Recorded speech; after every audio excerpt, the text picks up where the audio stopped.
আসসালামু আলাইকুম ওরহমতুল্লাহি বারাকাতু। আমন্ত্রণ জানাচ্ছি আন্তর্জাতিক মুসলিম টেলিভিশন আহমদের লন্ডন স্টুডিও থেকে বিশ্ব জামাতি সংবাদে আমি হাবিবুল্লাহ সাদেক। বরাবরের মতো আজও প্রথমে থাকছে হুজুর আনোয়ার আয়দাল্লাহ বিন নাসির আজিজ প্রদত্ত জুম্মার খুতবা সারমর্ম। নিখিল বিশ্ব আহমদিয়া মুসলিম জামাতের বর্তমান ইমাম হজরত মির্জা মসরুর আহমেদ খলিফাতুল খামেস আয়দাল্লাহ বিন নাসির আজিজ মসজিদে মোবারক ইসলামাবাদ টিলফোর্ড হতে জুম্মার খুতবা প্রদান করেন। আমাদের প্রাণপ্রিয় হুজুর আয়দাহুল্লাহ তাআলা বিন নাসির আজিজ আজকের জুমার খুতবায় মোতার যুদ্ধ সম্পর্কে ধারাবাহিক বর্ণনা অব্যাহত রাখেন। খুতবার শেষ দিকে হুজুর আয়দাহুল্লাহ তাআলা বিন নাসির আজিজ সারা বিশ্বের জন্য দোয়ার আহ্বান জানান। दुनिया के अमूमी हालात के लिए दुआएं जारी रखें। मैं कहता रहता हूँ, ख़ास तौर पर आजकल पाकिस्तान और हिंदुस्तान के जो हालात हैं उसके लिए दुआ करें। अल्लाह ताला जुल्म का ख़ात्मा करे, मज़लूमों की हिफाजत फरमाए, हुकूमतों को अकल दे कि जंगों की तरफ बढ़ने के बजाय सुलह और सफाई से मामलात तय करें, बैनुल-अक़वामी मुआहिदों की पासदारी करने वाले हों और अल्लाह ताला बैनुल-अक़वामी तंजीमों को भी, जहाँ आजकल इंसाफ तो मुश्किल से मिलता है, लेकिन अल्लाह ताला करे इन तंजीमों को भी तौफीक दे और दोनों तरफ के हमदर्द और दोस्तों को भी तौफीक दे कि इन मुल्कों की आपस में मामलात हल करवा सकें। पाकिस्तान की तरफ से तो बहरहाल ये कहा जा रहा है और अक्सर बयान आते रहते हैं वज़ीरों के कि हम जो कश्मीर में जो वाक़या हुआ है दहशतगर्दी का, हमारा इससे कोई ताल्लुक़ नहीं है, और अगर तुम्हें शक है तो UN के इदारों के ज़रिए से इसकी तहकीक करवाओ जो होनी चाहिए, बजाय इसके हम लड़ाएँ। हिंदुस्तान की हुकूमत को भी इस पर मुस्बत रवैया दिखाना चाहिए। अल्लाह ताला अकल दे दोनों तरफ को। जंग होती है तो दोनों तरफ को नुकसान होता है, और सिर्फ सिपाही नहीं बल्कि अवाम और मज़लूम भी बिला वजह मारे जाते हैं। यही हम आजकल की जंगों में देख रहे हैं, यही हो रहा है हर जगह। बहरहाल दुनिया के सब मुस्लिमों के लिए दुआ करें। बज़ाहिर तो दुनिया तबाही के दहाने पे खड़ी है, अल्लाह ताला ही इसे तबाही से बचाए, और ये उसी वक्त हो सकता है जब ये खुदा ताला की तरफ झुकने वाले बन जाएं। अल्लाह ताला इन्हें तौफीक दे और हमें भी दुआओं की तौफीक दे। সম্পূর্ণ খুতবা শোনার কোনো বিকল্প নেই, আমরা শুধু সারাংশটুকু উপস্থাপন করি। এবারে অন্যান্য সংবাদ, আর প্রথমে থাকছে বেলিজ জামা থেকে প্রাপ্ত জামাতি সংবাদ। আল্লাহ তাআলার অশেষ রহমতে আহমদিয়া মুসলিম জামাত বেলিজ তাদের 10ম বার্ষিক জলসা সফলভাবে সম্পন্ন করেছে। দেখুন বিস্তারিত প্রতিবেদনে।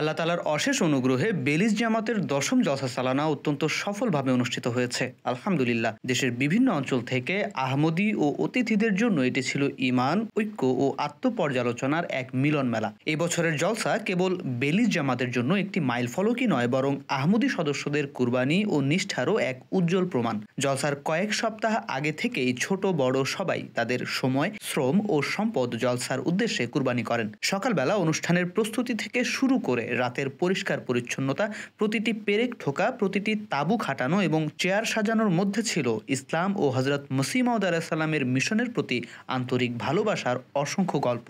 এই বছরের জলসার একটি নতুন আকর্ষণ ও সংযোজন ছিল প্রদর্শনী হল, যা ছিল জ্ঞানে পরিপূর্ণ ও অত্যন্ত অনুপ্রেরণা সঞ্চারী। এখানে দর্শনার্থীরা ইসলাম ধর্মের অনিন্দ্য সুন্দর শিক্ষা, হযরত মসিহ মাউদ আলাইহিস সালাম ও তার খলিফাদের পরিচিতি, বেলিজে আহমদিয়া মুসলিম জামাতের ইতিহাস, হিউম্যানিটি ফার্স্টের মানবিক কার্যক্রম এবং আহমদিয়া বাস্কেটবল লীগের মাধ্যমে যুবকদের কার্যক্রম সমূহ জানতে পারেন। প্রতিটি প্রদর্শনী ছিল শিক্ষণীয় ও হৃদয়গ্রাহী, যেখানে সকলের জন্য ইসলামের জ্যোতি ও সৌন্দর্য দর্শন করার অপূর্ব সুযোগ ছিল।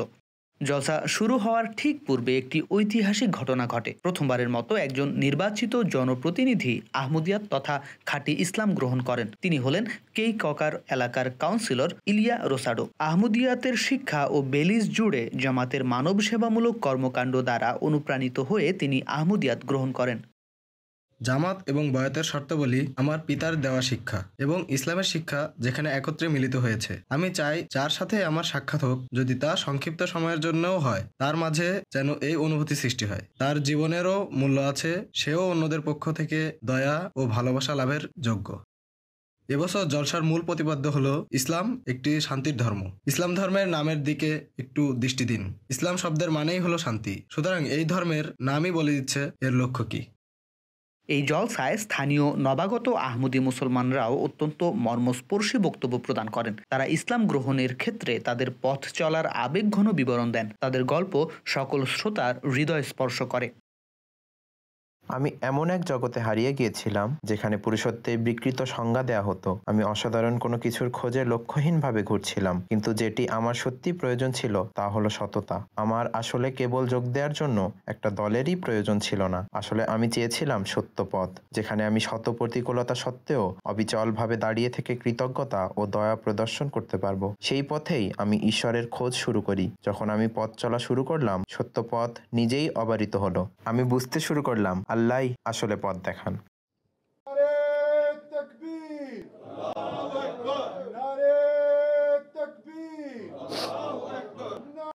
সাহস ও ঈমানের কাহিনীগুলো সবাইকে মনে করিয়ে দেয় যে ইসলামই একমাত্র জীবন্ত ও সত্য ধর্ম। সেই সাথে খিলাফতের অপার কল্যাণের কথাও স্মরণ করিয়ে দেয়। পরের দিন আরও একটি বড় অভিজ্ঞতার সম্মুখীন হলাম। আমি সরাসরি হুজুরের সঙ্গে সাক্ষাৎ করার এবং কথা বলার সৌভাগ্য লাভ করলাম। আমার পিতার সাম্প্রতিক মৃত্যুর শোক তখনও হৃদয়ে ভারী হয়েছিল। আমি হুজুরকে আমার কষ্টের কথা জানাই এবং তার কাছ থেকে সরাসরি পরামর্শ চাই। গতকাল আমি বলেছি যে আমাদের প্রিয় খলিফা হযরত মির্জা মাসরুর আহমেদ আল্লাহু তাআলা বিনাসিল আজিজকে আমি প্রশ্ন করেছিলাম আমরা কিভাবে আমাদের 10 বছর পূর্তি উদযাপন করব। হুজুর বললেন, তোমরা বেলিজবাসীর জন্য কি করেছো? এখনো অনেক কাজ বাকি। এর মাধ্যমে কিন্তু হুজুর আমাদের চেষ্টাকে খাটো করেননি, বরং এই মন্তব্য ছিল নিঃস্বার্থ ভালোবাসায় পূর্ণ উপদেশ। এটা ছিল আরো কাজ করার আহ্বান। যদি আমরা খেলাফতের বরকতে এটি এবং আরো যা যা অর্জন করেছি সেগুলো করতে পারি, তাহলে একবার চিন্তা করে দেখুন, যদি খেলাফতের বরকত ও এই লুকানো শক্তি না থাকতো, যে অসাধ্য আমরা সাধন করেছি তা কি কোনোভাবে সম্ভব হতো? মোটেও সম্ভব হতো না। জলসার সমাপ্তি লগ্নে অতিথি ও সদস্যরা এক নতুন ও উজ্জীবিত ঈমান, দৃঢ় ভ্রাতৃত্ব বন্ধন এবং আরও অর্থবহ ও উদ্দেশ্যপূর্ণ জীবনের অঙ্গীকার নিয়ে বিদায় নেন। নিঃসন্দেহে এই জলসা সালানা ছিল বেলিজে ইসলাম আহমদিয়াতের জন্য এক নতুন অধ্যায়ের সূচনা। MT international, Belize.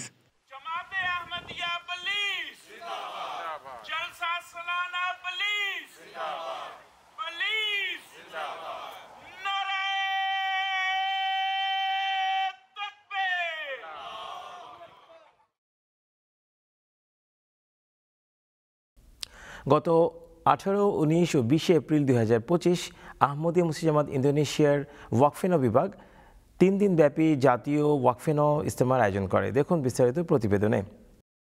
18 থেকে 20 এপ্রিল 2025 শুক্রবার থেকে রবিবার। স্থান ক্রুচিল, বানিমাউস, মধ্য জাভা।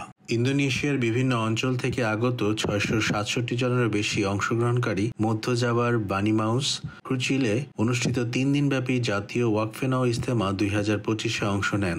এই বাৎসরিক ইজতেমার আয়োজন করে ন্যাশনাল ওয়াকফেনো বিভাগ এবং এই বছর এটি ছিল বিশেষ তাৎপর্যপূর্ণ, কারণ হুজুর আয়াদাল্লাহ বিনাসিল আজিজের সম্মানিত প্রতিনিধি হিসেবে উপস্থিত ছিলেন লন্ডন কেন্দ্রীয় ওয়াকফেনো বিভাগের ইনচার্জ মুকাররম লুকমান আহমেদ কিশোয়ান সাহেব। এটি ছিল তার ইন্দোনেশিয়ার দ্বিতীয় সফর। তার উপস্থিতি ইজতেমাটিকে এক বিশেষ আধ্যাত্মিক আবহে পূর্ণ করে তোলে, বিশেষ করে যখন ইন্দোনেশিয়ার আহমদিয়া মুসলিম জামাতের শতবর্ষ উদযাপনও এর সাথে যুক্ত হয়।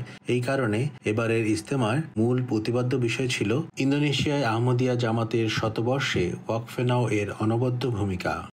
আমরা আশা করি ওয়াকফেনো সদস্যরা ইন্দোনেশিয়া জামাতের শতবর্ষে গুরুত্বপূর্ণ ও অর্থবহ অবদান রাখবে। সেটি হতে পারে ওয়াকফে জিন্দেগি হিসেবে জামাতের খেদমতের মাধ্যমে কিংবা স্বেচ্ছাসেবক হিসেবে সেবার মাধ্যমে।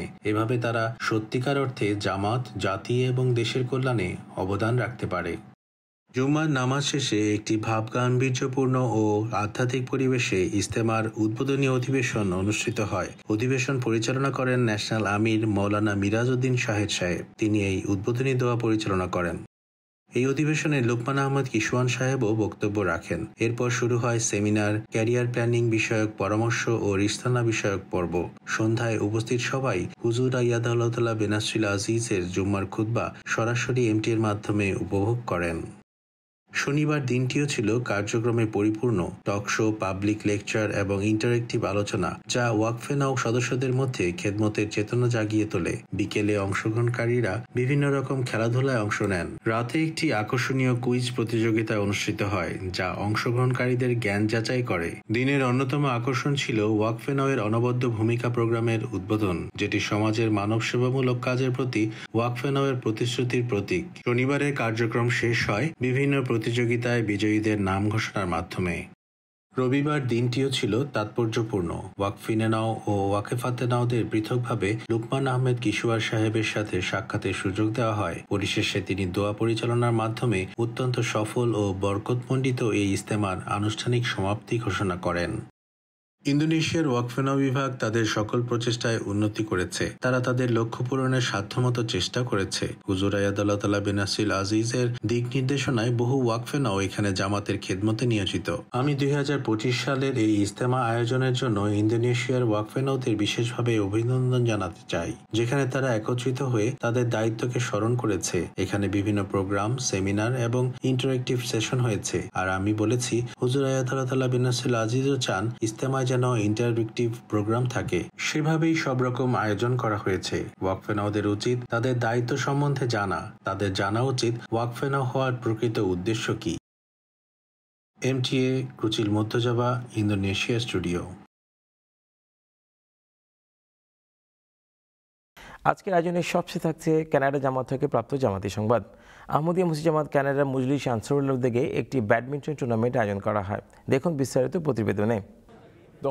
মহানবী হযরত মুহাম্মদ সাল্লাল্লাহু আলাইহি সাল্লাম এক প্রসঙ্গে বলেছিলেন, একজন শক্তিশালী মুমিন একজন দুর্বল মুমিনের চেয়ে উত্তম।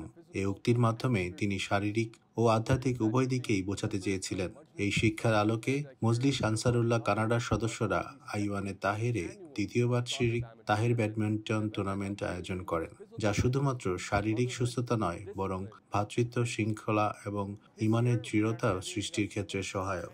এবছর সেহতে জিসমানি বিভাগের অধীনে আমরা অনেক টুর্নামেন্ট করেছি, যেমন জাতীয় গলফ টুর্নামেন্ট, বাস্কেটবল টুর্নামেন্ট, সবচেয়ে বড় ক্রিকেট টুর্নামেন্ট এবং ন্যাশনাল স্কোয়াশ টুর্নামেন্ট। ব্যাডমিন্টন টুর্নামেন্টও এগুলোর মধ্যে একটি। তাহের ব্যাডমিন্টন টুর্নামেন্টকে এমনভাবে সাজানো হয়েছে যেন খোদ্দামদের শীর্ষ দলগুলো আনসারদের সাথে প্রতিযোগিতা করতে পারে। আমরা খোদ্দামদের 6টি দলকে আমন্ত্রণ জানিয়েছি।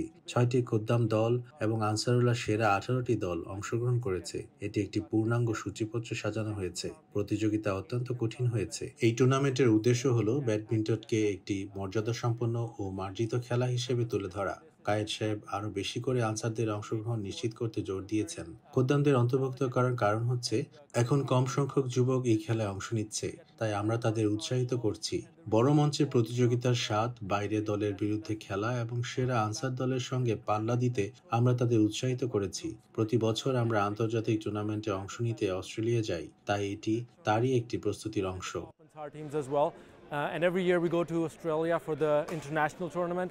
So it just তরুণ খোদ্দামগুলো ব্যাপক প্রাণশক্তিতে ভরপুর, কিন্তু অভিজ্ঞ আনসাররা জানে চাপের মুখে কিভাবে খেলতে হয়। তারা সেটি দেখিয়ে দেন। এখানকার স্থানীয় জামাত একদম অসাধারণ, সবাই খুবই বন্ধুত্বপূর্ণ। আমি যখন প্রথম বছর খেলতে এসেছিলাম জানতাম না এখানে কেমন পরিবেশ হবে। এবছর দ্বিতীয়বার এসেছি। এখানে সবাই খুবই আন্তরিকতার সাথে স্বাগত জানায়। অনেকের সঙ্গে পরিচয় হয়। দারুণ প্রতিযোগিতা, সুস্বাদু খাবার, চমৎকার মানুষ। এক কথায় অসাধারণ একদিন। আমি বাড়ি ফিরে গিয়ে স্ত্রীকে বলেছি, এটি দারুণ এক অভিজ্ঞতা। আমি প্রায় 30 বছর ধরে ব্যাডমিন্টন খেলছি, কিন্তু এটি সম্ভবত আমার সবচেয়ে প্রিয় টুর্নামেন্টগুলোর মধ্যে একটি। I want to say for like over 30 years, some breaks in there, but probably one of my favorite tournaments. মসিহ মাউদ আলাইহিস সালাম বলেছেন, ধর্মীয় সেবার জন্য শারীরিক শক্তি অপরিহার্য। এবারের দ্বিতীয় বাৎসরিক তাহের ব্যাডমিন্টন টুর্নামেন্টে এই উভয় মৌলিক লক্ষ্য বাস্তবায়নের মাধ্যমেই টুর্নামেন্ট সফল হয়েছে। টুর্নামেন্ট শেষ হওয়ার পর বিজয়ীদের পুরস্কৃত করা হয়, কিন্তু প্রতিটি খেলোয়াড় এমন কিছু নিয়ে বাড়ি ফেরেন যা আরও বেশি মূল্যবান। সেটি হলো ইমানের দৃঢ়তা ও ভ্রাতৃত্বের এক আধ্যাত্মিক বন্ধন।